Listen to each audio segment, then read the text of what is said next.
Hello,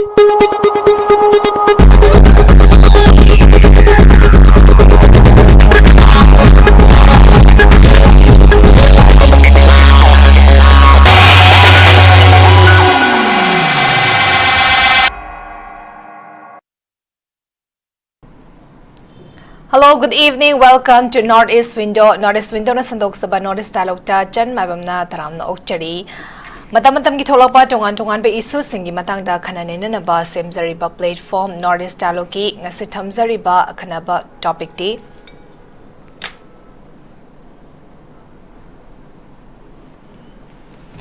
MLS effort to meet VJP High Command happening khogi Nandagi October 1st week twice agi khogi BJP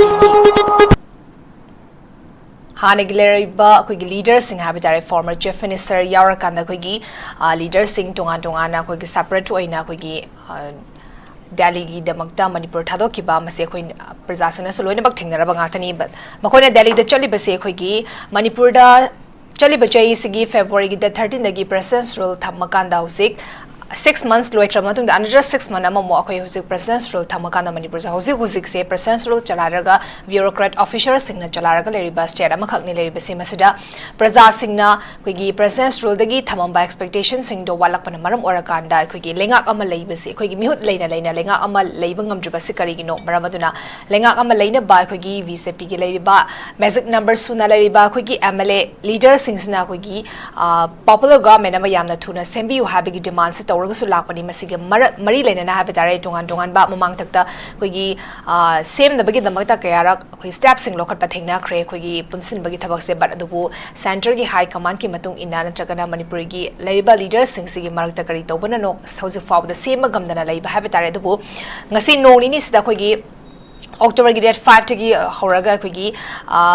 Manipur gi leliba BJP gi leaders sing sa koi gi Delhi gi damak to khungsan ki bani bakoi punchala kanda koi gi Delhi gi BJP gi state president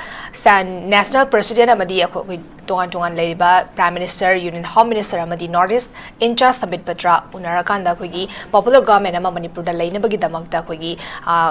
Haiba chatkani habagi pota chatkibani masida khogi leaders sing se unaba ngamda taragadi BJP MLA obedagi resign for tawgani haba khogi under assembly constituency gi MLA TS Shyam Kumar na phone doki basulere bani but hauzik laiba question di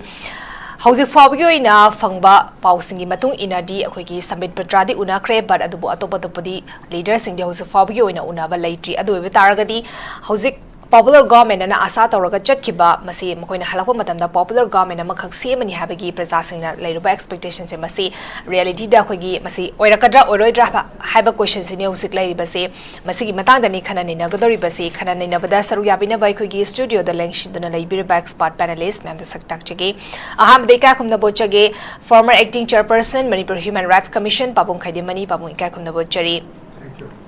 Anisuba panelist koi AMMOCOC President SM JALAL atenwa matamda join tawbirakani ahumsuba panelist oina political activist oza sapam KANGLEIPAL osasu akogi yam atenwa matamda akogi studio da join tawbirakani yahambase Pabung dagi dumak lakcharage Pabung akoi MLA sing na thadariba effort habitare khogi central gi leaders sing amadi BJP gi national president amadi national leaders sing sida unarakanda Manipur da popular government amakhak semna bagi prajasine demand tobuduna maramorkana popular government amakhak semna bagi effort ni thadariba se effort thada na koi Delhi da chatkre makoi myam pun kre Manipur bhavan da Delhi da leba Manipur bhavan da makoi myam pulakana meeting amakhak tawkre Northeast in charge Samit Patra unakre bad hauzik fawgi oina popular government amakhak sembagi pot se mami shamagi pot amakhakti tawri semakani habagi expectation che yamna leitabagi pot amkhak lei matang se laksani gi base makoina thadariba effort handagi thadariba effort se mase mahi jaba ngamudra haba question ni hujik lei base Pabung kamai thamini musige topic se hujiki ramna burning problem ram siga mari lena ba posakamani MLA's efforts to meet BJP High Command BJP Sasun Pairiba Asigi Kangbu BJP gi Manipur MLA Singna Adugumba Moigi Party High Command Amsung Central Leadership National level dasu BJP na Sasun Paibanina Moidu Unaba Chatpa Asigi Honari Bese machi kadai bogba mai pak taba machi karino haibani yanan badai khona khangaja basi hanigi popular government amale ramme tabuk tawang ngamdadana ngamandadana ngamjadadana masana to tokcha bani hai adagi ton bani hai tawraga tokre president rule tawre 13 February 2025 tegina la tha taruga me hele mu tha ma ni mu changchela haugiba mathamduda parliament da puthoktana makha sangthabal legre adu suspended animation nina sarkar se moina semning ba matamda dum semye center na Yes. as desired by the central government amasung central party na adu makoina hekta semjaba ngamde manipur ke MLA singna kana gumana hai sarkar ki pairi ba kangbu politician sing legislature sing mantri waramba sing mayam masina sonman badagi chum chaiba da hinjinna ada chatra chamoina seda chum semja ba ya dubo haidana hayaba adu makti yade ba hoje atai matamda ya ba hoje ti article 356 ki makha da president rule suspended animation adi dissolution natrabasu matam khargi suspended animation tawduna assembly cha suspend tawraga thammi banina assembly ji hingat pam changya ba president rule cha revoke to bam changya ba Yes. yana amrada president na governor ki advice matungina report matungina minister of home affairs na recommend to be matungina president na magi proclamation ma tawre thani chudringai manungda parliament da puthokadam ne puthokare pass tawre adudagi amu tha taruk suram da amu extend tawre ado marga sida amu revoke tawraga president rule lotion babuti yayaba ada president rule amu makha sangthana la ibasi revoke tawge hairabati central government na tawgadam na ba in the name of president aduga kona parliament da confirm tawgadam na ba aduna hoje BJP ki ekoi mayam na bodi moi majority ni moi na sarkar semge di ha 164 da ekoi babo yauna ko article 164 da governor da moi leader to pera ka sarkar semde ge haiga da bani haibe sida president rule di revoke to da ya da bani na center da taina ba ma de changdra da koi sarkar semge mane president rule lo to u haibe na ba president rule hai lok to sarkar sem yare ya ga khudakta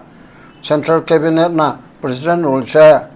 masi revoke tawre haidoine ba president na soi to holaga aduga adu natragati chaka sembusu yade ba anu sarkar semagani ore natraga hayeng semagani haibedu da nomi mamangda orpung haragi mamangda president rule chi revoke tawre haiba ma sangya ba madugi pot adu leibana election loraga ko sarkar semjarage haibedu ki maonga hojik semjage haiba khenaya ba hojik te 356 ki makha da leibanina koi moi BJP mam cha ma to ni yan reng khalona Mr. Soin Cho chi boy koi leader khalle na governor de piro kanda governor na nang oiro haina invite to ngamdri ba until na unless president rule do 356 to revoke to dragadi proclamation amana revoke to gadabna ba aduna ada takshin badu di changya ba to gadabu machima klar oraga takshin masida moina son ba moige leader una bangam da ba adwai dana ba akoina yam toina cho haiba india gi state amiki same ruling party masen cho oiba adugi chief minister na adugi MLA na adugo opposition na adugo MLA mayam na pulaga india gi langak lon mapum sigi center ki prime minister oriba bharat ponama ki prime minister oriba se masi state amagi chief minister na cabinet minister na MLA singna pula na unaja ke haibeta hoje pauba yadaba yahandaba ngamdaba ngamandaba nasi khadi ngai oyaba Bengal da opposition ni Mamta Banerjee na Delhi da hayang lakani honorable prime minister ai hayang punung da wana bisu honi nudang punga chopau munung da natraga nongalaga suwa munung da onana matam pi adum pi aba opposition ki DMK के leader Prime Minister उन्हें pi इला ने चे लालदो होमा मिजोरम की अपिक पे state अदुगा अतोपा BJP सुन्ना तबा असिनम Prime Minister उन्हें कहते anytime काले का उन्हें करे माना बहुत कार Prime Minister ओई बेतेगी मेघालय की Minister अदिके मेघालय की अदुरिके अतई मैम चे अदुम उन्हें अब but choice मणिपुर के से करीनो अब असिने भी आम करना वहाँ हंगनरिप्सिल Prime Minister गुम्बामा पार्टी की स्टेट पार्टी की मकोकना स्टेट पार्टी की लेजिस्लेचर की मकोकना और MLA सिंह मंत्री सिंहना इलाही लाइन उन्नबम थोक्त्रो करीगुम्बा Prime Minister ना मपान चखदना संगदबा अमा नारे ये हाइदना तोगिबा अमा नत्रगा स्टेट अमदा टूर सखरे हाइबा नचना दिल्ली दा Prime Minister की मयुमदा लेरिंगैदा अदुगुम्बा स्टेट अमकी Chief Minister ना अदुगे स्टेट अमकी मंत्री ना MLA ना अदुगुम्बा उनगे हाइबदा यादबसे मसी this is the first time in the history of Indian political system पृथ्वी के वन सो हाइगे ने आई तो ना हाइमन लदना तन्मुतले अमेरिका की चाउरबा डोनाल्ड ट्रम्प प्रेसिडेंट से पृथ्वी की नंबर 1 2 दलेरिमिदना मसे अमेरिका की स्टेट अमा सान फ्रांसिस्को हाइरो अदु करे हाइरो मोइदिस मिनिस्टर लेते प्रेसिडेंशियल फॉर्म ऑफ गवर्नमेंट ओइबनिना स्टेट अमा के मकोक तो गवर्नर न ओयबको गवर्नर ना नत्रगा सान फ्रांसिस्को के एमपी अमना डोनाल्ड ट्रम्प उनसे गे हने अपॉइंटमेंट लौबदा डोनाल्ड ट्रम्प न मपान चकिब नत्रबा अदो मसान नाबा नत्रबा within a day or two नोमनिनी के मनुंगदा स्टेट के गवर्नर दो स्टेट के एमपी दो चीफ मिनिस्टर गुम्बा मैम दो मदुमा उनबई मतम पिए ब्रिटेन के चो पिए जापान के चो पिए बको बट अतई स्टेट के सुनिंग साइना हायर रिपीट तौरबदा लालु मानो उनगे दे हेतो उनै ममता बनर्जी ऑपोजिशन नि मानो उनगे दे हेतो उनै तमिलनाडु के हेतो उनै अदोरदे manipur हाइबसिदा जिमसे पॉपुलर गवर्नमेंट लेरिंग दिगे होना चीफ मिनिस्टर ना प्राइम मिनिस्टर उनगे हाइबा दिगे कैबिनेट मयाम न उनगे हाइबा एमएलए मयाम न उनगे हाइबा ऑपोजिशन याउन पुलअप न उनगे हाइबा दा यारोय हाइबसे Guinness book of world record याफम थोक्त्रा इरा लाइब फोन हाइबसे अस करिनो म यावरे बा कोइ सिदा अखोगे होजिक लोरिबे स्टॉप से मोगे होजिक एमएलए लेरिबा मयाम से कना कना गमना मिथेबों मिथामान गा हारिदो आइदे अदु योंनबुदे हाइबिरो अदुना अदुगु मिगी पोर्ट अमदा लेरबनिना मोगे इफोर्ट से मसी पार्टी के जनरल सेक्रेटरी गुम्बा अमा उनब भावबगी मतम लौबो न लेरेबा जनरल सेक्रेटरी रु हंतना खनबा नते पार्टी के क्वाइडी के रिस्पांसिबल ओरिबा सिदी प्रेसिडेंट नि बीजेपी हाइबा कांग्रेस हाइबा मोया सिदी presidential organization president lead to bane political party amba except communist kambu leb kambu natona moigena secretary haire aduna sugumba leiriba akhoi ge capitalist style of functioning ge democracy sidadi political party ke makok se most powerful or is president then government party da yauragana home minister amsung prime minister sinaba aduna prime minister amsung home minister उनबा दिलायर जना party के president दी उनबा दिलायर जना general secretary के थाक तलाइबा संबित पात्रा मोगे दि याम चौरम बे को संबित पात्रा बो आइना इकाई बे पिबा defend तो बनते संबित पात्रा बिसिदा ने एगा एने हाइबदो संबित पात्रा सुन नाद गुम्बा हमरोम दना सकुनी गुम हाइतारे मसी तौरेरगा कृष्ण दुगी चोरोन सेवा कृष्ण नरेंद्र मोदी जी दु उननबा संबित पात्रा जी मुनि जी नंगना मुक्तति हाइबियोने कृष्ण दो अदुगा कनो दो अमित शाह दो अदुगा नड्डा दो हाइबनेबा असिदा वंबा नोय खबरदा यावि मतुंगिना party president home minister prime minister आई उननबा अपॉइंटमेंट लौबा ngамोय आइना हाइबा लानबा सुमरा खबरदा यावनिको अदु उनगे हाइबदो अदुदे आई ngамोय नोय उनगे रगा खै आइगा रेंग मानबा पार्टी की जनरल सेक्रेटरी अमा उनबदि सिनबिगे सिनेबा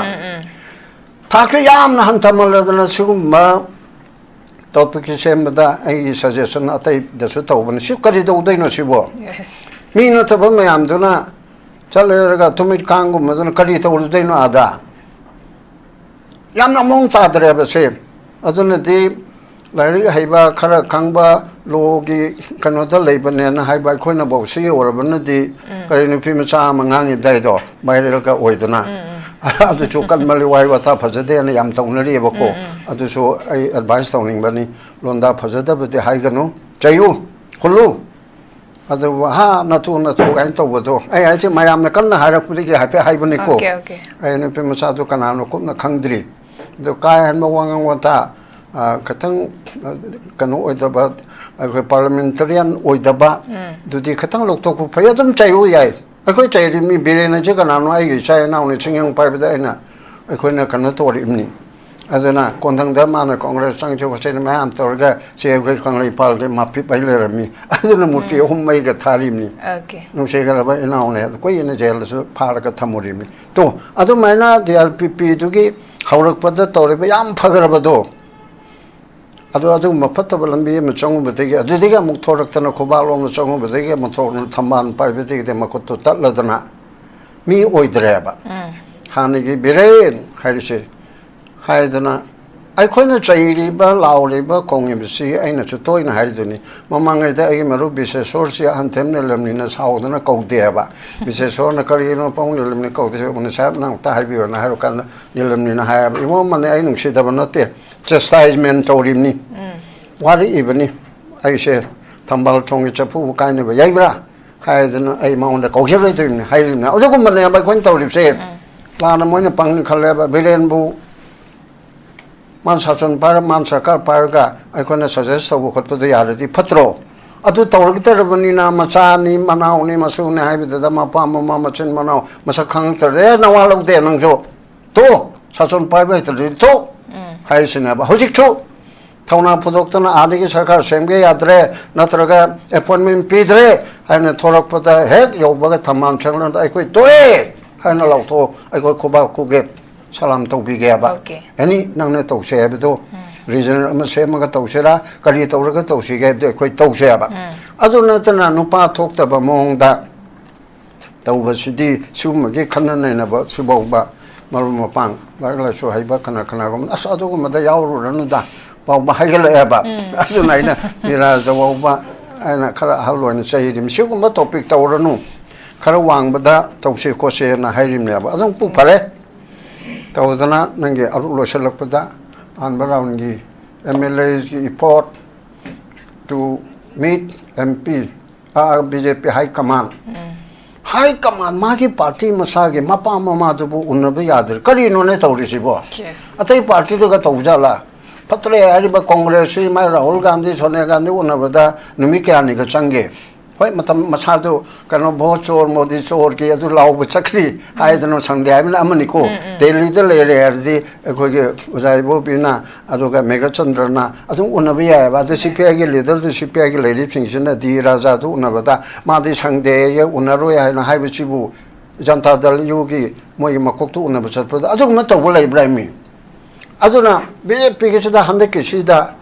मपोक अमनिने कोई मोंग अमनिने अदुनाइने तोइना हाइमनना तंजु तले असाइदा सो आयुक्सु हाइरोरे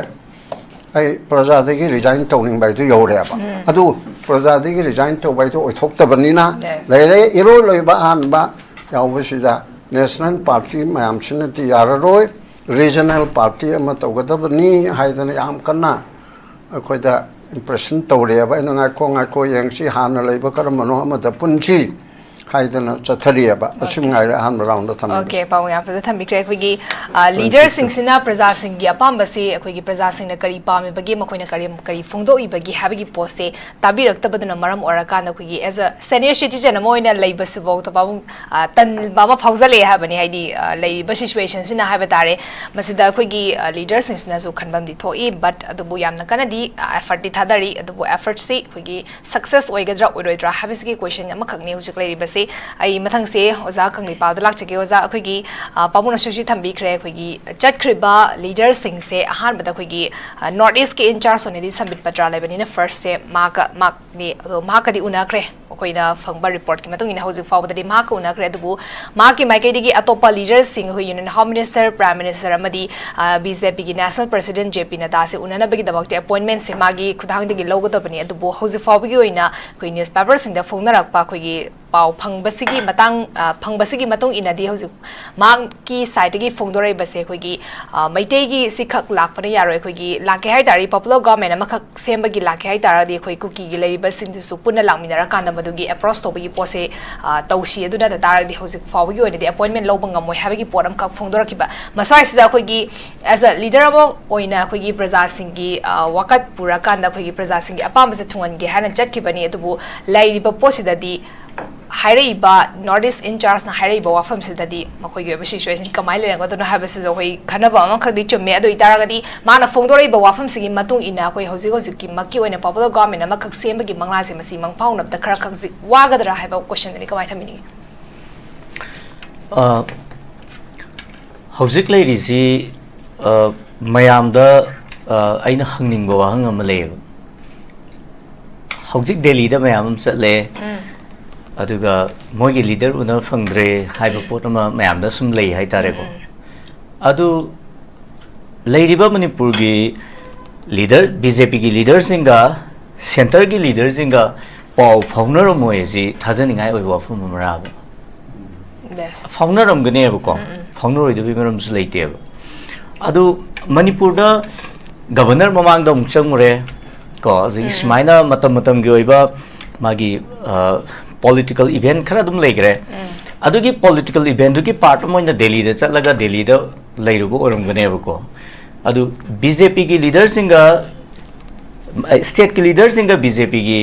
central leader singa pau founder moyena akoina sidaida neinari se ai thajaningai oide haidi aiga akoi babaga I pau founder di si kadawai da sumdoi no haibagi potom leko to wudu mase political event mo ram gadra na idi adumaina khanjai hai tare ko haidi miyam jidai da yam phajaba makal gi utam sai bagumba oiram gadra adu natabida aiga koi baba ga pau phongna de haibagi wafam ja sidai da aidi thajaningai oiden khalebse kudumoina mamang da hogi bada tha sam ahumari gi mamang da अखोगी honourable ex CM ना lead तौर कांदो दाइदा मुक्चल लरगा union minister को उनरगा दम हलकिबगी political event हम सुलम लई हाय तारे ने अदुना हौजिक मयाम जिदाइदा ngसाइगी मीडिया दा फुंगिबा केदोरिबा मयाम जिदाइदा लीडर सिंग उनहलक्त्रे केदोरक्त्रे मोय मसेन फोन दा दम फाउनरम बसु यायबा सेकुर मोयना हौगिबा चही अनि जिदाइदा लान मनुंग जिदाइदा उनदे हाइबा पोदम सुदम हाइने हाय तारे अदु लेबाक अमा गी चीफ मिनिस्टर दुका यूनियन मिनिस्टर का पाव फाउंडर मोयसी अकोइना पॉलिटिकल ब्लेम गेम मोइना पंगाई हाइबदी आइको अदुगा फाउंडर दना कमाइना लेबाक सिंगा आमदुइनो पाव फाउंडर दना कमाइना लेबाक सिंगा आमदुइनो प्राइम मिनिस्टर का जो फाउंडर अपनी यूनियन होम मिनिस्टर का जो फाउंडर अपनी मोगी फाउंडर बम थोपा मोगी लेरिबा लाइन दो अदुगी मतुंग दम फाउंडर अपनी हाइ तारे ने अदुबु हौजिक लेरिबा पोचे चुमनगी पॉलिटिकल इवेंट मोइना इदी दुमाइना लौनिंगे हाइ तारे अदुना लेंगाक सेमबा सेमदबा मसेगी केनो मसु दुम मयाम कन्ना हाइनरी को हौजिक थेंगबा ngनबा अदुना तोंगानबा मनी था अनि मुकी ममांगदा था हुमुकी ममांगदा अखोगी ऑनरेबल गवर्नर ना मयाम द हाइग्रीसी रिलीफ की लेरिबा मी मयाम सिंगसे अखोई डिसेंबर बंगदा हंजलहनगनी हाइबा पोट अमसुम थमगिबा लेग्रे को चीफ सेक्रेटरी नरा कैनो मोगी मतमदुगी सब्जेक्ट टू करेक्शन कैनो ना गवर्नर ना हाइगिब्रा चीफ सेक्रेटरी ना हाइगिब्रा चीफ सेक्रेटरी कैनो दम द लेग्रे मदु सेंटर की ओइबा मागी पॉलिसी मो रमनी फ्री मूवमेंट की ओइबा फम अम लेरे फ्री मूवमेंट की ओइबा फम जिजो होजिक यम कन्ना से सेनापति लंबी से इम्फाल दिमापुर लंबी दा हंदक नोंगनिनी सिदैदा मदुगी अकनब सेक्शन थरांग अमा लौखलकपा airport पाउदा मसिदैदा mi mama poraga sidagi flight ka tongan giba kolan giba mayamam lady hai tare sigi lady ba train zigi marak sidai da manipur da popular government ama lakani haibase masi adukamna chumgani ji thaja de hai tare hoi democracy ni aikoi democracy da thaja ba moina manipur da popular government ama leibai sidi akoi yam tangai fadabani aduga tawam zu thokune hai tare adubu hojik leiriba political event mayam jingse leiriba lebak sigi lengak lon gi oire iba film mayam jingje thangai ba khongthang mayam jingje yengagadi handaki thatruk sidaida haidi mamangi thatruk ma hogre handaki PR gi thatruk manungje sidaida lengak ama yamna ta na semak kadra semo oidra se si yam chingna ningai oi oirakani haibagi kitang thajabasu watlap lei hai tare aduna karigumba imphal dumapur lambi si yamna hanagumna adumak natragasu hakoi phajana chatna ba hora aba relief camp da leriba mi khara jingsi khoi gi lanjenar gi ba mayam jingsi chama natragasu khara gai madu shift tawdna hanagi resettlement policy ji phajana implement tawra aba ko adu ergadi popular government ama semna na bagi governor akoi gi center gi maikai digi thong ama hangakadraina haidi miyam khangna thong ama hangakadrai du khalli hai tare aduna aina uzabudadi hojik leiriba manipur gi fibam ji manipur gi miyam gi laibak se koi gi kai ki dra chelaga som wongna bai do madugi tangkak madu dai da khoi la abra haidi 2000 da legiva koi gi June uprising hai tare madudagi 2002 da lakhiba government dagi lakhiba magi fake encounter gi series of fake encounter gi legiba magi fibam mayam sing adudagi di kai ki dra chela kana muk som ongnarakba adu hojik leiba political trends dai ta khwai dagi hena muk laibak thiri di kaino da kai ki dra som ongnaraba mayam dai da som khirak pa timing da ko kai gi khata mu hanjal sira haidana anoba train ama mu develop tawna na honarak paza si laibak thibne hai tare ko aduna madu tanana ba design jo society ji da tawrak podong to bai tare sawom na khot pu dudagi di kai gi khane hena phare hai bi gi wakhalo lama lakna na ba mayam da ithil pirak paza si akoi gi hojik ki leiri ba tangkak sida di yamna laibak thiba train ama akoi sidai da yamna chumdaba maikai amda lai hai tare aduna akoi gi leiba manipur gi youth singna anoba mirol na hauja khoina khang akoi mayam na khanmin na gadabadi ko leibak si manipur si akoi gi kai hai tare afaba lairamle na ma semgat na nabagi damakta kai amadi sawom ani dagi akoi nanthoga saphagada bomfam amada chatpan chumgani hai bofam jai ahan batangkak ta thamjani nge hai ta okay am phazan thami kre khoi gi leriba manipur gi situation sina khoi gi phongdorok pangak tani khoi gi khoi na yam thazana isa gi right sing sinara kan da khoi gi mihut sing thagalu baduna thagaliba mihut sing sina khoi gi khallu badagi ona taina rakpa ha tare khalluba tabak sing da toraktaba masina maram orakana praja singi sentiment sopaduna maram orakanda sugumbe film se lakpadagi praja singna thajabagi chang se walakpani ai mathang se jalal da lakchege oza khoigi jatkirba khoi leader sing sigi manung dagi habitare submit patra unaba matam da su koina demand to give se popular government amakak sembagi demand but adubu lairiba situation se da khoi popular government amakak sembagi asa se udaba habitare adu itaragadi asugumba popular government amakak sembagi center na asugumba khongtang se local tar refreshment na makak to bagi apamba phong to kibagi khoi newspaper sing da khoi pawina phong darak pase bak thengna jare but adu tar han da cha hona khoi gi sarkar se seba ngamoi da boy taraga di resolve to biro assembly se resolve to biro to freshman that fresh election na makak pang tho se habagi potnam khak su higher ga su lai bane adu taraga di leriba situations da khoi freshman that pang tho pagi potnam khak lakatra na jagana by November 24 bagi manung da government amakak semba yai habagi pot amakak sulari masi kadai fa ko na thazaba yai kamai tamini akai MLA singna handak akai khara theng abu su thengna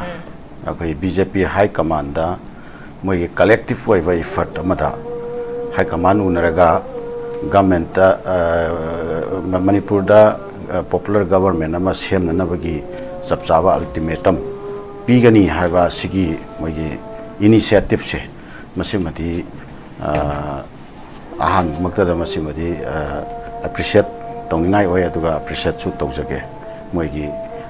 wakal moida faurei ba feeling moina lorei ba decision do madu akoi appreciate tongningai oi na dumaina feel tawi ado akoi center da akoi MLA singsi akoi chalaga hauna bi matungina sambit patra akoi Northeast ki in charge oi ba no pasi unaraga high command unaning bagi apamba thame do sambit patra na high command unahanna nabagi adugi matang du york pakanda phongdoi ba wafam chidi totally akoi hopeless habatare inclusive haibani mani inclusive oiba government ama semba targa di inclusive oiba political environment ama leiga do bani haiba wafam ama hairpa targa di unless kuki gi MLA singse masigi aya fa yautana government semgena lakanu haina haiba chapmana wafam ma thamme ba shai matang si york pa matamda BJP as a political party aduga center da su rule tauba aduga state da su akoi majority command tauba kanglup amoina makoi gi moral responsibility se kari no sini akoi state sida election tauba da peoples na akoi gi mandate piraba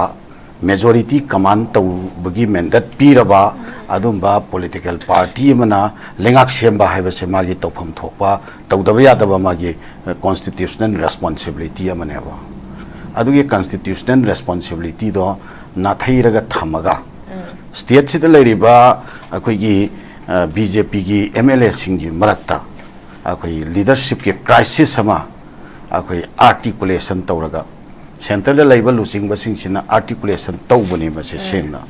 tauge haiba ama yauna center da leriba leader singchina khoi leadership ki crisis se articulation tawbani leadership ki crisis lotion da basisu center ki leader singchina tauge haiba ama yauna lotion dribani lengak semhandri basisu center da leriba losing basing asina akhoi tauge haiba ama yauna semhandri bani madugi su purpose ama ada swaidani akhoi gi leriba political arena si swaida leyeba ada sida akhoi no akhoi gi future se kadom dano akhoi future se kamaina lakadori ma pya akhoi imagine tawba yare akhoi yam khudong thiningai oiba akhoi gi future amada leirabne ba center da leriba lusing ba singsina mabuk shepa policy ma akhoi da chathare habasi khangna policy adu bu chathari ba adu mamioi sing adu da akhoi gi popular government semje ge haina makhoi da sum makhong kol leidoi se kari gi no sida akhoi da fauri ba akhoi gi keno sina understanding sina maduge mohota magi constitutional obligation du aina thangjal badune hena fatra sinida akoi sida leriba MLA singsina center gi leriba lusing ba singsina intervention pibiraga makhoi gi BJP gi manungda makhoi gi oiba leader ma unanimous oiba leader ma puthokpa ngamdrabadi puthokna na ba tawbidrabadi akoi manipur kannana bagi damakta akoi seida leriba adumba dissident su aduga hangi akoi ex chief minister bu saugatpa former chief minister bu saugatpa MLA singsu pulapun sallakanda makhoi gi oiba unanimous oiba leader ma puthoga madugi makhada makhoi lengak semna na bagi oiba makhoi number do yamna phajana madugi keno dugi oiba magi political mechanism do akoi lengak semna na bagi magi political mechanism do tawrakanda ma phajana hauna bi matungina governor da ai lengak sem jage hana claim to ya ta bravo madai da karigomba center da leriba BJP gi leadership sina natraga center da leriba khoi gi home minister waro natraga prime minister waro natraga north east in charge gi level do waro natraga BJP gi president gi level gi waro intervention lakpa taragati leriba akhoi state ki leriba legislature BJP gi legislature singchina unanimously warep lawraga adugumba party do akhoi reject tawraga party do akhoi hundo ambam change ba party do thado ambam change pulappunna thado ambam change ba aduga akhoi mahausa akhoi gi kanoda akhoi uncle khoina ga tawraga akhoi gi side minar makhongda akhoi wasak lawkhibdo adugi mawongda aduga manaba mawongda akhoi manipur gi oiba regional tendency da yumpham hoira kanda akhoi sagatpa political environment amagi makhada akhoi pulap thora aga anowa party ma semaga adugi makhada lengak semjargen claim to busu yaram gane ba angka constitution gi matungena madugi political development do akhoi ge leriba kanu singsina MLA singsina adai phogi thak da mating leina sangshallak pado mdu hawjiki leriba political environment si yenga kanda masi mathau tabal leibra haibase masi wafam je thamninge ba akoi ge MLA singse masi khar khajik henman gre mogi loyalty si high command gi loyalty se khar khajik henman gre high command na makoi bu respect tawdragati adui matam to mogi lofam thopa phirep se masi makoi di public te accountability ne bako aikoina makoi bu thagat khrise sumaina shonna sumaina tonna akoi bu lit to biu haina thagat khiba natte ba akoi people na makoi da thagat khrise tawpham thokpa singa to chapchana mogi mating mathona adu uthoro haibane ba hana tawrudragasu haujik akoi lengak sem jarage gaina dissident da leibasu aduga hanagi xm gi kangbu su pulap ka punsal laga lengak sem jarage ga haiba decision am ga lawraga chatpi khongthang am lakpada akoi da phawri ba o haiba akoi da kitang phawri ba impressive oiba akoi mood se masi amung maning halan bira no ba chali ba khongchat sirei sida akoi kaigomba sambit patra gomba gi level da wari sanaraga mana unani natraga unaroi adagi no agenda kaino ga hangdana adai da loisannaraga halakpa taraga it will be very upset to our people. Akoi adumaina thamjaningi adugi mahutta chapchana prime minister aroi boina unake home minister aroi boina unake na ultimatum pianninge bo aduga akoi gi oiba phirepti sini akoi makhata na consider tawroi haina ofam se thamakanda wai shanaraga laninge yes makoi gi oiba matam khara launa ba khotna ba kaidoba adudi moigi tonganba party gi policy program oiramgani aduga tasengana lengak semna nabagi matang sida BJP high command na warep lawraka lawri haina ngai buse akoi gi mathakta paibu uchekna akoi marum kol ba adu akoi yaga thoimene yang kok pairaga question chele to adugi phemda akoi sum leiba dongna tawwe ba ko BJP high command dudi akoi manipur se sida akoi खाइदो खाइजिन सानरगा मागी तोंगानबा purpose अमगी मखादा Manipur की मियाम सेसिदा थावैना अखोगी ethnography की game से फजना सानरगा लेबगी mummy से चावना तारबनेबा लमदम सिदा लरिबा अखोगी पुवारी न पिबिबा अखोगी territory अखोगी मनिंग तंबा territory हंजन जगदबनी हाइबसिगी issue लई हाइबसे self determination की issue लई हाइबसे मसे क्रश तोंननबगी मियंगदा अखोगी सिदा तोंगान तोंगानबा गेम म्याम मखक सानरे हाइबसे अखोगी खंगनरबा पोचदा मखोइदा लॉयल्टी थमगा अखोई politics तौगदोरी नि हाइबा that kind of political tendency that kind of political mindset तुना अखोगी मणिपुर की फ्यूचर वैगनी हाइबा तारगरी लेबाक से कमाई कंदोरी गयाबो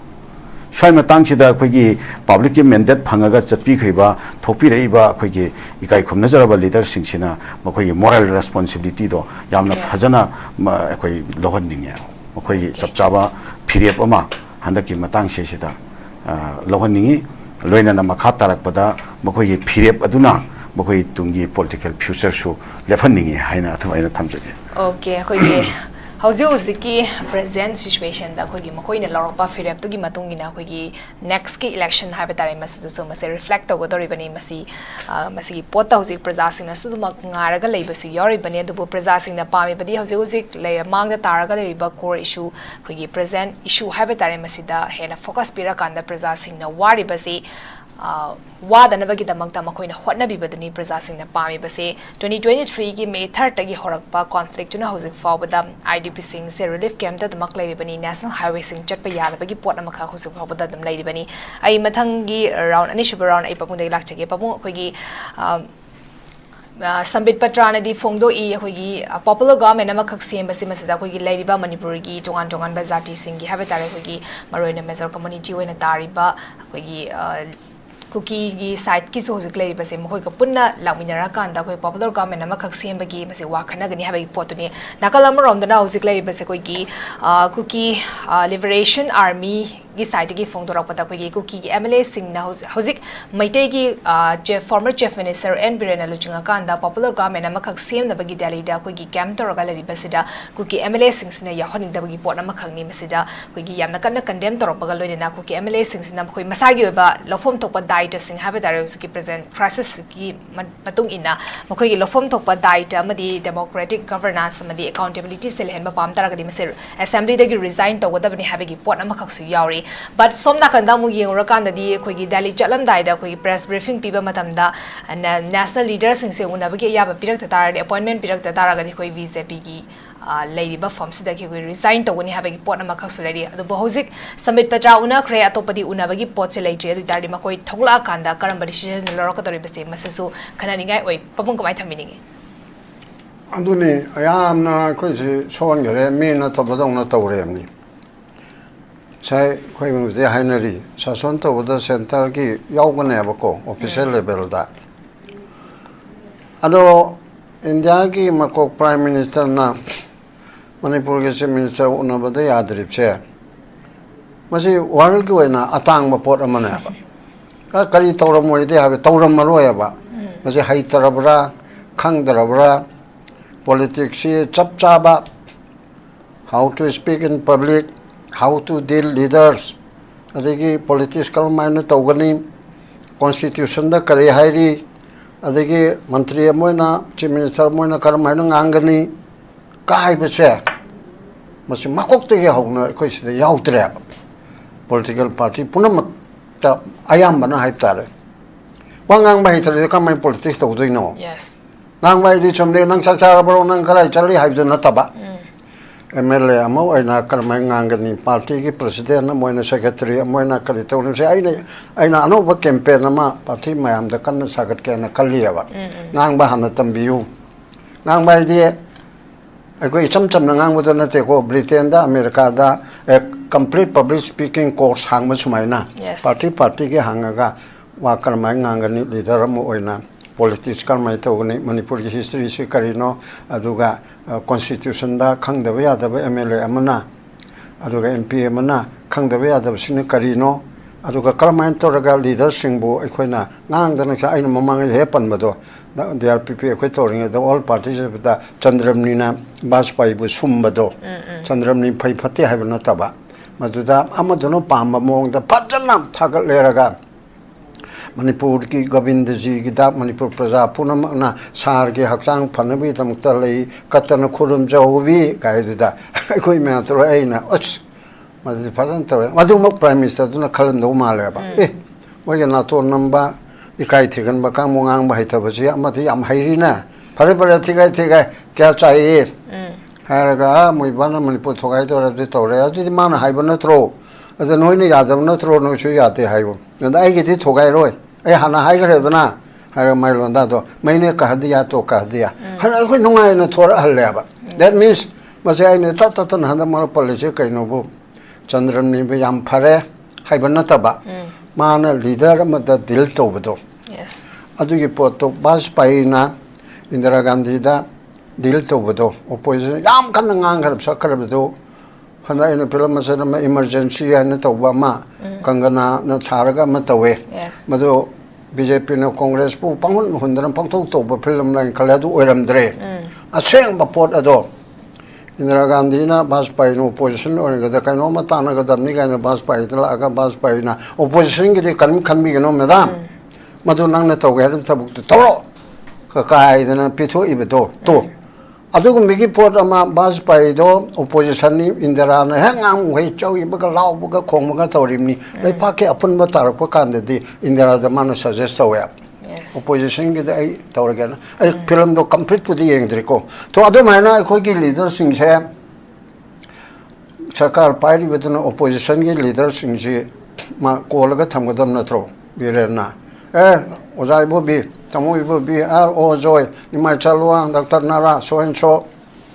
utelak piu kana la oisida yes mapan thongda politics ke launa jabna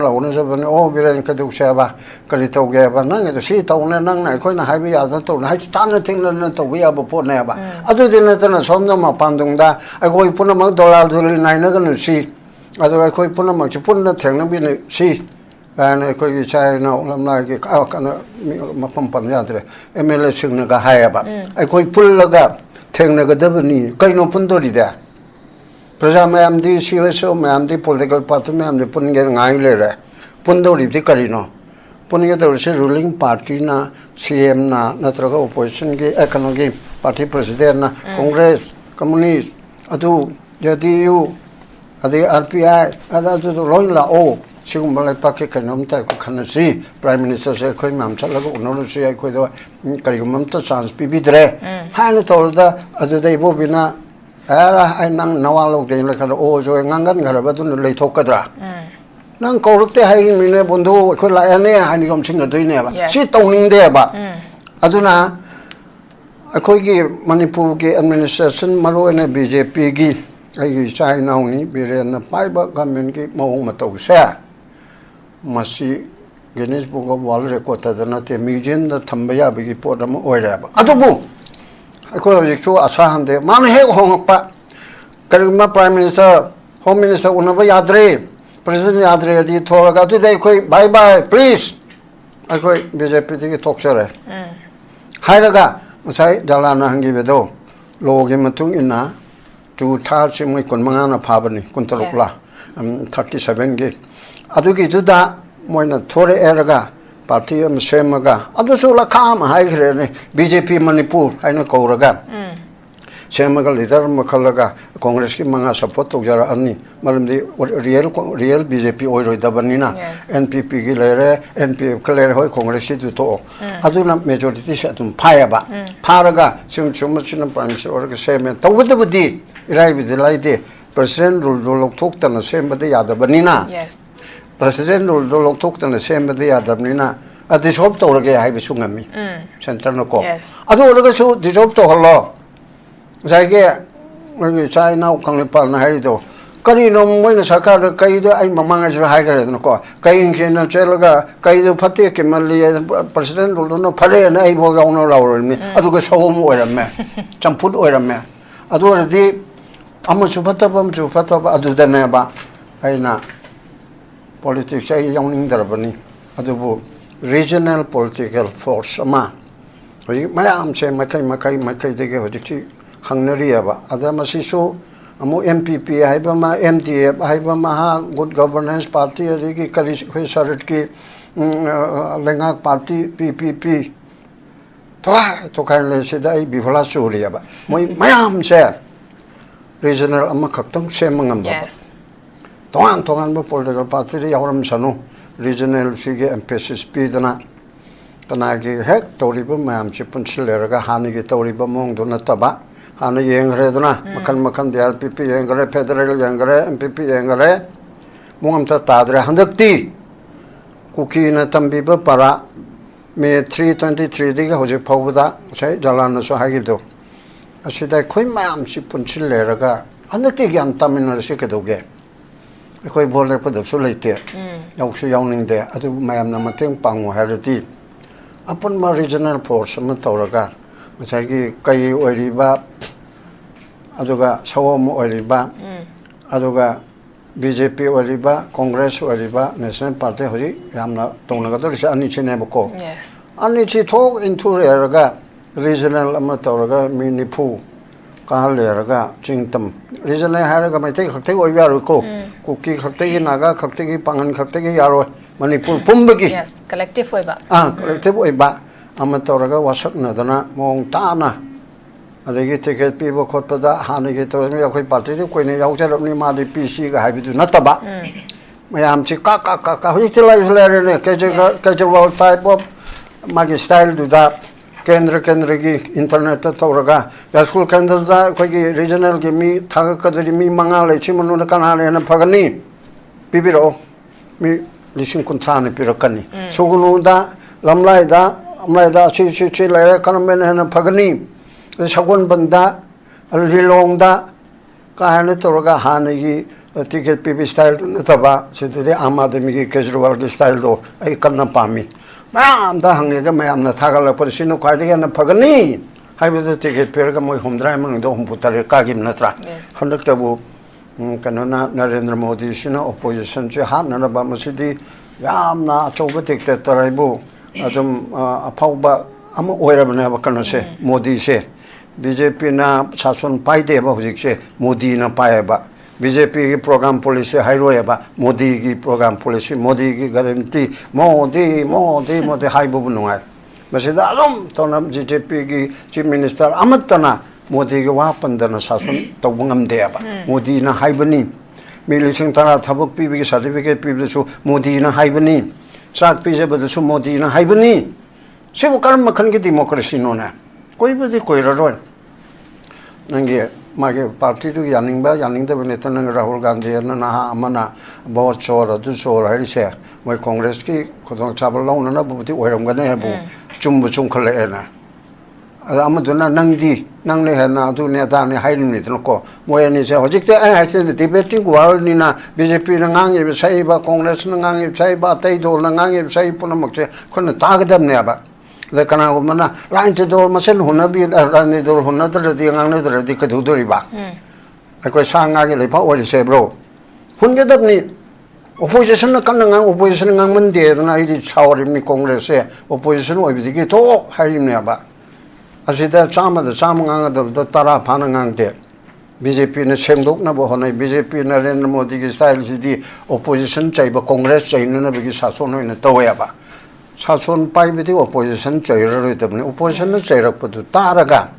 congress na ruling tor ma do opposition chai bi taraga in bam thok na khara ni engeni in bam thok taraga adum lai ni hojiki BJP ki style si manipur se dongai re na congress na sing class tang haijilu bada muina daram mam haijil kana ba kana ge general secretary ha du da an to bachna aduna loselak pada ina thamning ibdi chakar sem da ba kangde hojiki moine chali ba mogi matang na khana banina mai paraga thoro kai ma mai pak targa di aina handagi su hogre duna Nepal type so haijaro ama so haijaro egone to ge bajun 18 do madu ki double jun contract taruk ai chi praise jamna aina hodok chaba koila chai ama paren ko asida jun time panda kanam ta hunaru bato dana assembly mai thaba ngambegi shakti political party me amge shakti aduga matamdegi speaker mantri waram sing kong marini yalaga pothorok pa ngambado aduga me hingsa du to sai ban te ko lamna lokini miamgi uprising ama Yes. mass uprising ama mega uprising ama hong mathau tare aduga mathung da tungi damakta yenga regional political force ama mayam punamona punchilaga Mizo National Front haibado moi regional party manga tarupulaga sembani adugumna Manipur da regional mayam se punchilaga Manipur National Front ko maming se hai se haibanate adugum amma tawba chumbra haidna suggestion ni ko torane na ko na tawgadap su nate adugum tawam thokpra haidna sumaina khanjage Okay. Hoigi Ladiba Hoigi National Party Habatare Koi Measure Oina Ladiba National Party and Sina Hoigi Masida expectation selected by Taza Baselect but the number American Regional Party Amaka form Topasiam Namatangai Father Brahabani Duga Hausiki Ladiba Dali the Chunkribal leaders sings Nakoigi the Singana Prasasina Bamiba Tabak tumak akogi pangtuo kanda pubira laktaba taraga de koi praja singi future generation ki damakta ha betare kogi manipur gi tungi laiba ki damakta kogi masoi ba kogi praja singi people uprising a madarkar tara brahaba question duni lady base ai mathang se oza KANGLEIPAL da lakchege oza kogi formation of popular government di hai but adubu popular government ama khaksem bas hana di already kogi elected oraga leba kogi gi MLA tara yauri bani but makhoi yaudana amuk akogi popular government ama khaksem matamda masida ko separation gi pot ama khaksu lakpa yabagi pot ama khaksu lei ba tare somna kanda khara khakse bo matamda moi sitongana inthoki ba matamda ko gi separate mukhoina talaga leriba separate administration union territory gi post se ko gi tarak e makoina mathanda same kre habagi makoina blame amaksu tawlok pa yabagi pot ama khaksu lei ba tare dubu hausiga leriba situations da makoina damak lapso kan separate administration gi demas damak stick toraga lei khrabina somna kanda popular government sem da so mokoi se yaw se have matam su yada ba du gi pot me amasu lei ba mokoi mathak ta so ko gi threat me amasu lei ba tare maduna maramora kan mokoi su tawba ngam da basu oiduni but adubu hosik leriba mang da taraga leriba se koi popular government ki demand have tare masi oithokta ba koi hosik yamna hojik phagwa pau da have tare koi evening newspapers in the phone ra pada su November gi third week have tare du phok marung the popular government amakak semba yabagi possibility leire habagi por amakak sule masi koi gi praja singna di thajaba se dum watlagani kai gi ha matam na mama da thajaba me am thamkre du thabak to onthorok ta manga ta oikhibani na dumak thajaba se ei leitabagi por amakak sule kamai thambininge I ahamut su dum haijigi bidun say it's just a political event adu akhoi da soiri se masi kadawai dano si aina swai matang jidai da thamjani nge hai tare Okay. malemgi magi history da kamai thoki ge se akhoi yengbam sangba national crisis matam da political parties in na mana lobadaba thodam se kari no hai bse akhoi ge leiba manipur gi political parties in ngatang le to madugi khangdaba madugi nainadaba report moina hogi ba chahi ani khra hen bse adamaina ujai hai tare 1930 dagina 1940 bauta UK da mogi leigiba national crisis in amar kanda national unity government amalaiba haidi opposition leitaba apunba magi national unity government ama national government amalaiba simaina akoi 1994 da African National Congress na lead torakanda mogi leiba mogi national crisis to namar kanda magi rival ga pul kandu daida national unity government amalaiba simaina Israel da thokre simaina Palestine da thokre tongan ba mayamam da thokre anak par inak nak pada dum Nepal da su adugumba national unity government se thoeba Manipur da 2023 gi me gi tang ahum de gi horakan de leibak sida choba akoi gi chaya charang na ba ma akoi gi ba crisis sama thoe sigi crisis sigi manung jidai da BJP ga Congress ka hunaba da numit supama TV discussion do IBI national paper do IBI state paper sing do IBI masi tawraga leba mase akoi gi political leaders sing sa matik cha da bine national crisis matam da political parties sing sa magi karam ba thodang logo de ge sa masi understand taw deba Congress ka BJP ga Manipur da leiba moi ani do pul kanda haidi Manipur da hujik MLA lerisi NPP ne BJP ne Congress ne NPF ne smile leramani hai tare ko at least Manipur gi lady ve fibam zeda moi ani do dang hunaba lepira bo gaiba akhoi na ngasi akhoi gi khodamoi na maitai sing gi perform yam na tai cha da perform am da ngasi thambiri za akhoi gi leiba political parties sing duna sigi leiba national unity ama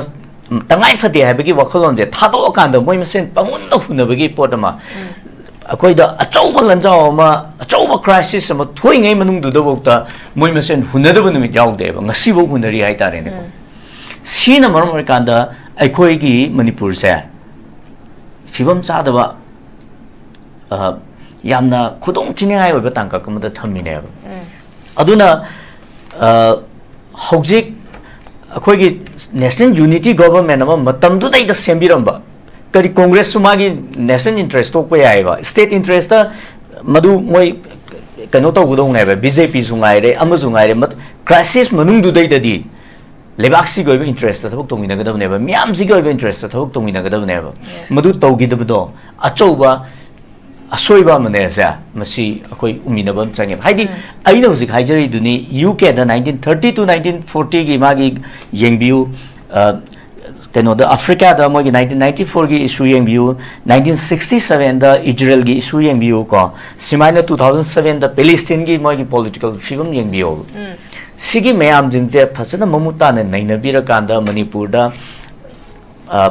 political gi khena ba thamdana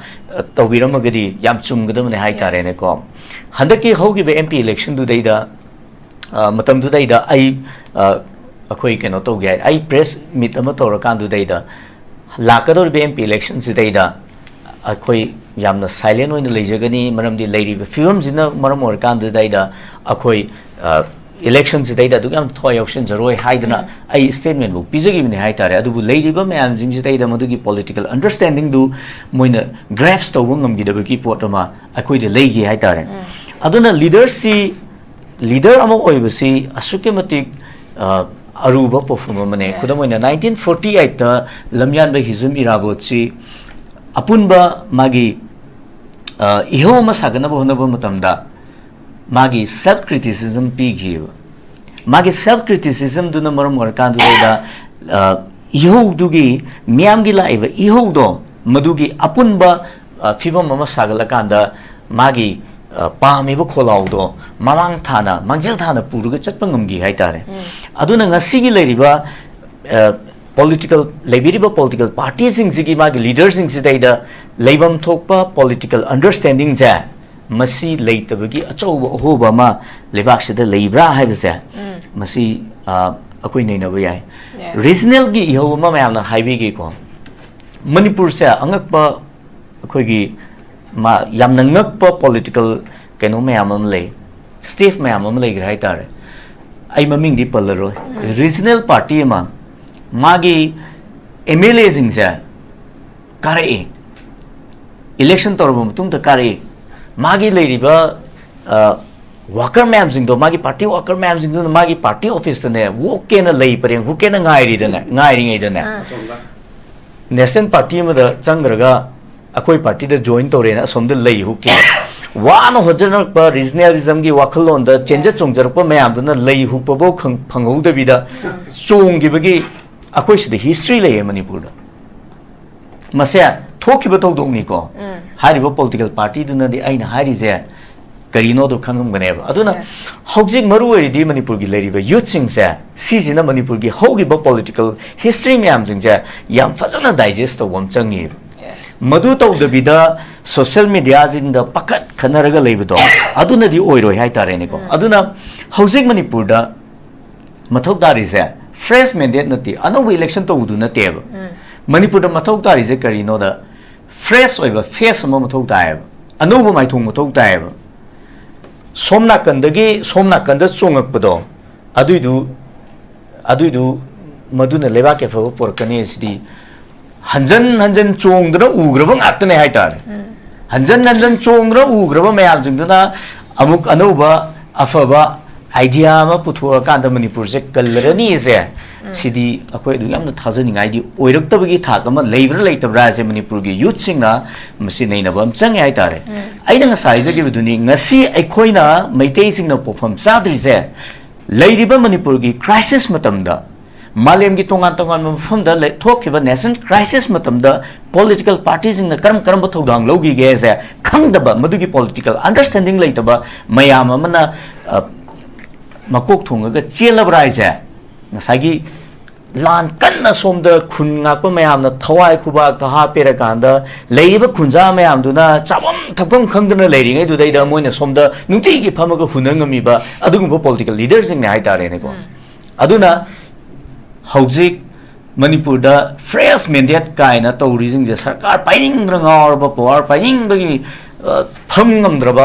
kangbu sing do nai tare manipur do sing mathau tare sidi anu mai thong anu miro adugumba mayam sing do politics kak na te ko any profession da akoi sigi mathau tai MCS officer da zu mama lebang nuksiba maramdam nuksiba mayam ma tholpam changi academician sing da zu mama lebang nuksiba maramdam nuksiba mayam ma tholpam mathau tai lengak loi da zu madugumba mayam ma mathau tai sigi fruit ana wom disala laga ma di fruit angang bali le aduna farmani mana same fruit adugi lothoga fruit ango bom le laga sipsi nu paje farani adudi ko madu akoi leiriba ahlaman gi di khangdre manipur gi leiriba nahajing nadi madu thajaningai oidrabra ise ai mayam jam kukna khandan janingi hai wafam jai thamjaningai okay koi leriba koi political party or political leader khakna tabida koi every section da leriba koi department every section every department da leriba music sina koi yamna singna sincerity amaga loinena manipur gi damakta thabak tarok taragadi masingasi manipur gi prajasinda wari basusu wafam thoktabagi potuni ai mathang se oza jalal da lakchege oza koi gi manipur da house usik presidential chalaraga leri dubo 6 months loikraba mathungna another 6 month am extend tarakana hariba koi 6 months se house chik chathari base February da loigadabdi masi fawbagi loidrikanda di popular government ama khaksu soidana semakpa yabagi possibility de lei habase koina dumak another 6 month ki extend tarokpa dagi dumak phongdo ka sulai krabani maramdi 2027 da koigi assembly election pang to kadori bani adoi taragadi masi fawbada popular government ama khak semba ngamda taragadi dissolve to bani hena fawbagi pona ma khak sulai bani 1 year khak tang ngai ga dorabani makoina leibak ꯂꯩꯉꯥꯛ ꯄꯥꯏꯒꯗꯧꯔꯤꯕꯁꯤ ꯑꯗꯨꯕꯨ ꯍꯧꯖꯤꯛ ꯂꯩꯔꯤꯕꯁꯤ ꯍꯥꯟꯅꯗꯒꯤꯁꯨ ꯍꯧꯅ ꯑꯩꯈꯣꯏꯒꯤ ꯃꯃꯥꯡꯗ ꯂꯩꯔꯝꯕ ꯒꯚꯔꯟꯃꯦꯟꯠꯁꯤ ꯃꯁꯤꯗ ꯑꯩꯈꯣꯏꯒꯤ ꯄ꯭ꯔꯖꯥꯁꯤꯡꯅ ꯄꯥꯝꯃꯛꯇꯕ ꯑꯩꯈꯣꯏꯒꯤ ꯄ꯭ꯔꯖꯥꯁꯤꯡꯒꯤ ꯁꯦꯟꯇꯤꯃꯦꯟ ꯈꯪꯅ ꯊꯕꯛ ꯇꯧꯕ ꯉꯝꯃꯛꯇꯕ ꯉꯥꯛꯄ ꯉꯝꯃꯛꯇꯕꯗꯨꯅ ꯃꯔꯝ ꯑꯣꯏꯔꯀꯥꯟꯗ ꯑꯩꯈꯣꯏꯒꯤ ꯗꯦꯜꯂꯤꯗ ꯆꯠꯈ꯭ꯔꯀꯥꯟꯗ ꯑꯩꯈꯣꯏꯒꯤ ꯍꯜꯂꯛꯄꯒ ꯔꯤꯖꯤꯒꯅꯦꯁꯟꯒꯤ ꯂꯦꯇꯔꯁꯦ ꯊꯥꯖꯤꯟꯈꯤꯕꯅꯤ ꯕꯠ ꯂꯥꯛꯏꯕꯗꯤ ꯃꯗꯨꯒꯤ ꯃꯔꯛꯇ ꯄ꯭ꯔꯦꯁꯤꯗꯦꯟꯁꯤꯌꯦꯜ ꯔꯣꯜ ꯂꯩꯔꯤꯀꯥꯟꯒꯤ ꯃꯔꯛꯇ ꯂꯤꯗꯔ ꯈ꯭ꯔꯥꯏꯁꯤꯁ ꯃꯌꯥꯝ ꯑꯃ ꯂꯩꯈ꯭ꯔꯦ ꯄꯣꯂꯤꯇꯤꯀꯦꯜ ꯂꯤꯗꯔ ꯈ꯭ꯔꯥꯏꯁꯤꯁ BJPꯒꯤ ꯃꯅꯨꯡꯗ ꯍꯧꯖꯤꯛ ꯂꯩꯔꯤꯕꯁꯦ ꯒꯚꯔꯟꯃꯦꯟꯠ ꯁꯦꯝꯒꯅꯤ ꯍꯥꯏꯅ ꯃꯈꯣꯏ ꯗꯦꯜꯂꯤꯗꯗꯤ ꯄꯨꯜꯂꯤ ꯂꯥꯛꯅꯤꯡꯉꯤꯕ ꯀꯣꯏꯁꯟꯗꯤ ꯍꯨ ꯋꯤꯜ ꯕꯤ ꯗ ꯂꯤꯗꯔ ꯍꯥꯏꯕꯒꯤ ꯀꯣꯏꯁꯟꯁꯤꯅꯤ ꯍꯧꯖꯤꯛ ꯂꯩꯔꯤꯕꯁꯦ ꯁꯦꯝꯃꯛ ꯇꯥꯔꯒꯗꯤ ꯃꯁꯤꯗ ꯃꯈꯣꯏ ꯃꯁꯦꯟ ꯑꯗꯨꯝ ꯌꯥꯅꯔꯒꯗꯧꯔꯤꯕ꯭ꯔꯥ ꯅꯠꯇ꯭ꯔꯒꯅ ꯍꯥꯟꯅꯒꯤ ꯂꯤꯗꯔ ꯈ꯭ꯔꯥꯏꯁꯤꯁ ꯂꯩꯔꯤꯕꯁꯤꯃꯛ ꯑꯗꯨꯝ ꯂꯩꯒꯗꯧꯔꯤꯕ꯭ꯔꯥ ꯃꯁꯤꯒꯤ ꯆꯌꯦꯠꯅꯕꯁꯦ ꯂꯩ ꯇꯥꯔꯒꯗꯤ ꯄꯣꯄꯨꯂꯔ ꯒꯚꯔꯟꯃꯦꯟꯠꯀꯤ ꯃꯃꯤꯁꯦ ꯏꯁꯥꯝ ꯁꯥꯝꯕꯒꯤ ꯄꯣꯠ ꯑꯃꯈꯛꯁꯨ ꯂꯩ ꯀꯃꯥꯏꯅ ꯊꯝꯕꯤꯅꯤꯡꯉꯤ ꯑꯣꯖꯥ popular government ti sal kamaina lakadagi popular government lakpa ngamoidabagi wafam duti hauji sambit patrana phongdokpa wa du yaureba inclusive haibase yes sibu kamaina inclusive oidori no akhoi handak si sal akhoi kuki gi militant group singa bharat laingak ka Ministry of Home Affairs ki kuthang dawa akhoi shu sign tongnarise sirisida Manipur gi territorial integrity preservation tawbaki potsti yaureba territorial integrity se ngakmin na gadabani haba potu yaura kanta somam nakanda free movement se masisu akaiba pial roi haibana singba media gi karigi report sing da su yauna khiba dana ghram matungda nong ngan baga kaido ya kanda akhoi BCC koba lup amaga adagi akhoi kano kuki jo council koba lup ama lup ani sina madugi potu reject tawi agreement du reject tawi aduga free movement akhoi sanan kilo free movement leloi namdam sita moi separate administration je phangri phoba haire ko adui matungda amoka kari tawre hai kanda akhoi hauji shuda sign tawna khriba militant group singduna su moi praja gi aningba apamba tawjabani adugi poto prajana tawsari ta ko support tawgani haire ba siraisida self contradictory oidri braba akhoi sign tawna bada territorial integrity ngakadabani ngakani haibo afam palli se si just akhoi gi sirisira gi lakadaba akhoi gi valley people singsidagi maruaina manipur gi territorial integrity ngakadabani kaiba yaroi haina leiriba people singse sirisida akhoi gi I watch natraba mitta ufun chaisan natraba adugumba kanlup sing aduna amuka kari tawre amuk makhata na kotu gi level da amuka kari tawre ekanda akhoi separate administration gi demand se amughana masi mayon chongkhal halaga kari tawre tha khudingi separation day na observation tawni ha wa phom ma laba aduga siresida kuki jo community gi haiba tare MLA tara separate administration demand tawriba kanglup do maduga inclusive oiba government ama lakpa hari se moi separate administration se moi di hanai kreba yadri phawbudi yes lengak semba sogat loi amu haireba separate administration yadri phawba lengak semba sogat roi haiba kanglup aduga inclusive government ama semga dabani inclusive oina laktraga di leader unan ba ngamoi haiba afam ama lakpa taragadi akhoi si separate administration gi potcha masi center gi lengak pairiba luchingba singasina masi yuaga hingallaga thamba adumba dimalamani haiba se mek sieng na khangabaneba sirisida kadai deno ba ikhoina popular government semba gi asa lakadorisi haujingna amoka Bihar gi election matungda mo hai Bihar gi election matungda mo khana se mo hai Bihar gi election mamang dana kai doraba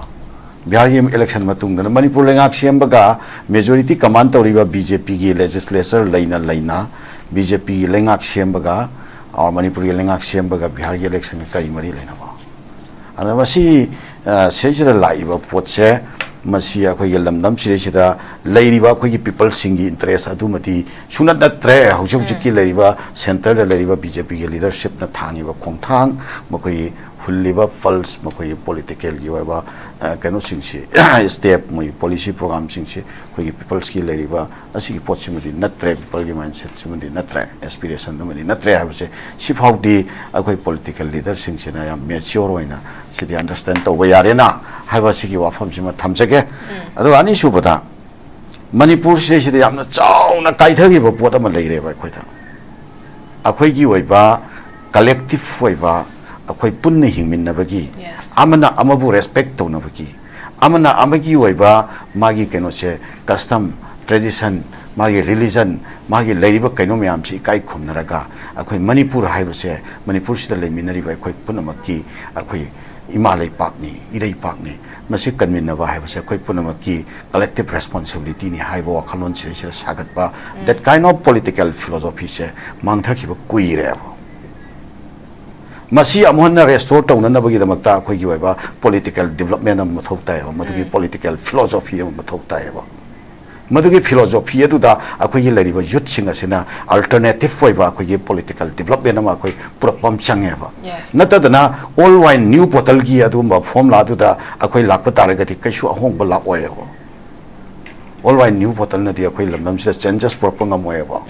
kayum ahongba am talakpanga moyo ngasi mag maitai na insecure oiba position ma laiba se masi maitai bu nungsiba sarga yuiba center gi lusingba singchina puraiba result ne haba se manipuri singchina ko understand tawtri maitai singchina understand tawtri aba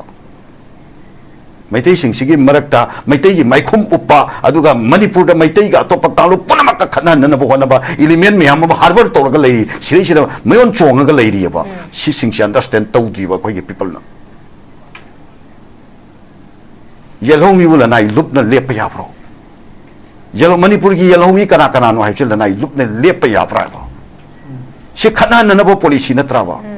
kana gum kanglu ba bu authorization gi process ta authorization gi level da sum purak pai chi horei ba na sing sir provoke tori na tro provoke to bai social media da exchange of words adugi me ama lae adugi laiba poching aduna hatred ni phawal lai basi adugi poching aduna akoi gi oneness oiba feeling to da kayam yamna sok thali ba ge ba sigi poching chi sumba element sing chi hinga ga lai ri ba sigi mangdagri ba poching sina siri lai ri ba chauvinism gi adu ma mindset ai kalup ki oba chauvinistic mindset siri lai ri ba communal gi mindset siri lai ri ba separatism gi mindset pe amche masi loisan bam change ba madugi oba collective political will lama akoi siri da hori ba na sing sina akoi phajana sagat bam change ba younger generation sing sina maru oina machum chaba aduga makhong kon bagi politics nataba masi akoi ri cha sing sina yamna critical oiba ma timing ni ko manipur kaiba kaida ba haise akoi punamaki oiba pulse akoi punamaki oiba wakhalon do madu leira kana kanana no ba khoi seisa manipur thukaiba lakadolisi yes ana manipur thukaina na bagi ifong phongba policy se handaki sireisida separatist element kangbu sing aduga inclusive oiba lengak semgadabani bakhoi ga punna muptor kadobuni haiwa famama pol sambit patrana hairak pasina aikona nahandagi uncle hainaraga lakhiba singdo sina proof tawdri bravo sida akoi hujik lengak siamena khalasi sal lengak ama siama seba lengak to siama ga so mukam akoi gi puppet oina wak to bataraga di kari no hong pura kadolisi रात की बरो बजे से सुबह की बरो बजे नहीं हायर सु जी हुजूर है ना सुबह की बरो बजे नहीं हाई का दबा that kind of government थी popular government ने जो कोई पाम जाती है वो popular government है ना कोई ना साथ तो रिश्ते कहीं ना करना मणिपुर के लड़ीबा pending issues में हमसे मणिपुर के लड़ीबा टर्मोइन से मणिपुर के लड़ीबा critical situation में हमसे मुझे one by one फजना लोशन न बगी step सिंगा दो लाखन न बगी आसाद ने बा लाखतरा हाई बगी आसाद ने बा कोई ना popular government आसाद तो रिश्ते the popular government hairaga separatist ki agenda kangbu singa duga aikoi ga compromise tau haiba city BJP ki MLA tara se separatist agenda da chapchana work torba MLA ne ba hosi BJP ki MLA taret adu atop party ki MLA ahum aduga koki gi punne MLA tara se makoi di koki len gi oba adu ma separate administration gi demand tau lai ra bane ba sigi kangbu sigi inclusive government sem gadam ne haiba wafam phongdo ibasibu sirisa koi manipur gi future asa to wi ari bra ba adu be tarega this is a right time to abandon that kind of political party okay akoi gi people na matam chana adu ba party se thadu khau da ba tarega di mass people ki uprising se masi heta khanghaudana lakpa yaba uprising haunaruba leitana sum khangani miyam si sum khangani ye thangmal lengban da bolum si oi thangdam thangkali yengani oi dagi namgan tam thangkali yengani namgan dagi am kok thangkali yengani upai lerek ka da di paira langthara se na top langthaba matamam lakane ba people gi hoiba adumba uprising am lakani adugi matam da ngasi seisida akhoi gi kano toriba high command gi z culture da politics toriba political leader sing se masigi political future leiroi haibo of wakhalon kharase ai sumaina thamningi aduga haureiba youth singna akhoi seisida uncle haujikti ai kai mata kanagumba mata ta khoi atamna negative hoiba natragana ma khoi da allegation to bi wakhalon natte yam laibak thibadi collective manipur ki hoiba aspiration da work to ba CSO krai da leri ge ba matama da manipur ki apun bagini haina hairam basingchu ngasi di situation na compare to ibra natraga karamba situation no maitai CSO san haikre kuki ge wari sana basatba matamda kuki CSO jana maitai CSO zaharga represent tawkhriba singse matama da khoina manipur ki apun bagini haina khoina leram ba CSO ngaktane laibak thirisi da siresi da akhoi manipur se akhoi naga kuki maitai haina ahum thokna akhoi gi entirety ahum thokna akhoi gi chi da tadraga su akhoi gi kano da di practical oina di thugai bi bagi mami ma tadri braba adu apun ba manipur gi kano se mindset se krai leri ke adu masi hinkalan che haba taragadi akhoi eval leadership changi then akhoi pukchel sengwa miyam changi pukchel sengwa akhoi youth sing changi adu ga loina na akhoi guts leina ko akhoi moral gi oiba mental gi oiba bankruptcy yautana akhoi asengba reality sida yumpham oiraga sagatpa equality fraternity amasung justice da yumpham oiraga sagatpa that kind of political philosophy ma manipur gi oina madu da yumpham oirakanda sagatpa dum political movement ma akhoi lamdam sira mathau taba leibra musi wakhalon sisu ai thamjage okay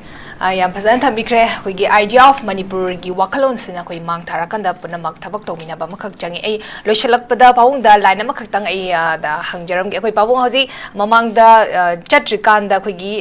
resign to goni haba wafam phungdo ki ko MLA magi site gi but hoji khoigi amemla makhakna du bo hoji khoigi unabagi wafam sa popular government ki khoi pose leitabagi pot amakhak hoji phungdore ba sabit patrana phungdore bo wafam sigi matung inadi khoi yamna thuna popular government makhak sembagi asasi udaba ado itaragadi mukoi se mathang madang tholakpadi hogadoreba but tholakanda khoi prajamyam da mukari haigadoreba no pabung kamai thamini tentak na aduna khoi ge prajamyam ge sagat pam sange haise praja se jona tin ge type ki praja de oidreba hoiti MLA ge phurkhau de sangma yam leireba ko patre Hyderabad am sina tawnariba mai contractor hairo hoi opposition gi chokhara yaurako mapungda ruling hairo asida adu tawradam na haibade MLA amamungi guard to che lising ani leireba kolai paiba paidaba manu mapat sengna hairabada aduna jona ting da thoro koi puna mega uprising ma tawsi haibada agoi MLA je chokpa yaroi agoi mithai am yeli agoi je khongban tawri I adu tori adu halu de mele kale de waro dana engonda complaint to bulai oye mapam ta panje to palaro are da sumaina haibi gano ikon ma amge tori pide uncle khare ubi ko pe ho harega adu port yen ma korpa khare tori adu khakna te mele ge mathau di port yen ba du di lekai ge club ni yen masu yai social worker amna yen masu yai port lemning ba mi na su yen ba yai adu na te mele ge mathau di Lam Chawraba Wangaraba Potni Constitution Chair. Yes. Asigi Makada Lepaki law same Gadorimine logi mechanics workshop ki mechanics to Yam Highway experto Adukumana law mechanics or Togodinaba Adu Kongban Chengaga Adi Mitai Kara Chenkilo Mamam Yele PM Yele Kari Masani Yeliba. Chumne local area development Toraga Tore Highway Karang Melamati Ayum Yankai Sagani and Ising Chauki Begi Pramaniko Masana Kangaso Kangasanu Adu Kalai Yum Mama Yanka the Chang with the Yum Yankai Lupaka Tare Adu Mama and I pocket Puto Kanay as the Madi Kadrip Tobra. See question me am Lere, JALAL Hariba, KANGLEIPAL Hariba Yam Wangi and as on Canada, KANGLEIPAL so and a Kalubu Yoram Yam Pazaba. Idea Sitameba. Aduna, Adugumba, Masaki, you are able to bottle home to Yaroi, Wakal, Nonkal, Hoy Maru and Naharu, Lato Gadaban, Alon, Oragasuma to the Yokshin Dana, Hosik Lady system, Sinataba, capitalist system, democracy, and I go in a pull up to the chain of the Yaroi. I do so I call you or not. ꯑꯗꯨꯒꯨꯝꯕ ꯑꯃ ꯁꯥꯒꯠꯄ ꯆꯪꯉꯤ ꯍꯥꯏꯗꯅ ꯍꯥꯏꯒꯦ ꯑꯗꯨꯒ ꯏꯔꯣꯏꯂꯣꯏꯕꯗ ꯃꯣꯏꯒꯤ ꯀꯩꯅꯣꯁꯦ ꯃꯥꯏ ꯄꯥꯛꯇꯗꯅ ꯂꯥꯛꯑꯕꯗꯤ ꯑꯩꯈꯣꯏꯒꯤꯗꯤ इहो अमदी डेमोक्रेटिक इहो अमदी मोइगे मथक्ता सरकार भारत सरकार बो माइ मिट पाहन गदरिपसी मोइ रांते वाला ननी मोइ मयाम सिबु माइ पान गदरिपदी एनजीओ सिविल सोसाइटी मयाम ननी मसी मयाम से मेरा पाइबी अदुगा लेरिबो पुनमकना अमत्तो इने इहो तोनना बे क्वेश्चन साब तायबा अदुदा अमुकसो हायना खोनो ओइलो याना खाली कइनोदा फुरगाव चंगबी याम लेरे जुनैतिंग थिंग खनरे जुनैतिंग दे काम तो फुरगाव चंगदे पुरा एमएलए ओइबेसो कीबिगिरा याउनिंग बेगिरा लोन थोर यावेबा को मयु मकै थुगाइरचो हौजिकती फटके दरे सिबुरांती दोलने एना हाइबदो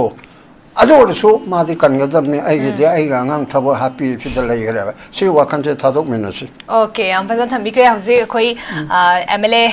मिनिस्टर न ओइबिरम बसिंग अखोई दिल्ली ता लेरी बा थोलकपा ngaइबा तारी मखोइना फोंदोम बा वाफम दुगा अखोई आदा वारी शनरब दुगा थोला कांदना करी वाफम फोंदोरकपा दुगा पॉपुलर गवर्नमेंट मखोइना नवंबर गी 3rd वीक साइब अकोदा कोई थारी बसी मसी ओइगद्रा ओरद्रा हैबसी प्रजा अमो ओइना कोई येंग तारी हैब वाफम सिगल लोइना नंगसिगी दालोगी थरम से मपुंग फान बिबेगी दमकतसु बाबुंग अमदी ओजा कंगलीपाल ओजा जलाल थागतपा फोंदोचरी मदासदा नॉर्थ ईस्ट विंडोना संदोक्सबा नॉर्थ ईस्ट डायलॉग लोशिंजरे मियंग ताबिरिबा सिंगबम कहना खुरमजरी नर्स सिंगिदमक अचोबा अपॉर्चुनिटी अमा पुदुना लाक्चरी मदुदी हौजिक मलेशियाना इंडियन नर्स सिंगी ओइबा खुदोंग चाबा पीनबगिदमक मिडियंग चंगलगली वेस नर्सिंग लोइरबा चही अहुमदगी तादना एक्सपीरियंस लेरबा मियोइसिंगना खुदोंग चाबा असि लौबिहो खुदोंग चाबा अदुदी थागी ओइबा salary 1 lakh overtime incentive free accommodation ticketing अमसुंग लोंग टर्म वीजा असिना चिंबा खुदोंग चाबा सिंग असि फंगबिगनी अकुपा मरोगिदमक मखादा पिसरिबा 7005273217 नत्रगा 7005063196 ता कांटेक्ट तोबिलो नत्रगा आइखगी office north east window TV building हता न्यू चकुन रोड लेंसिंबिरो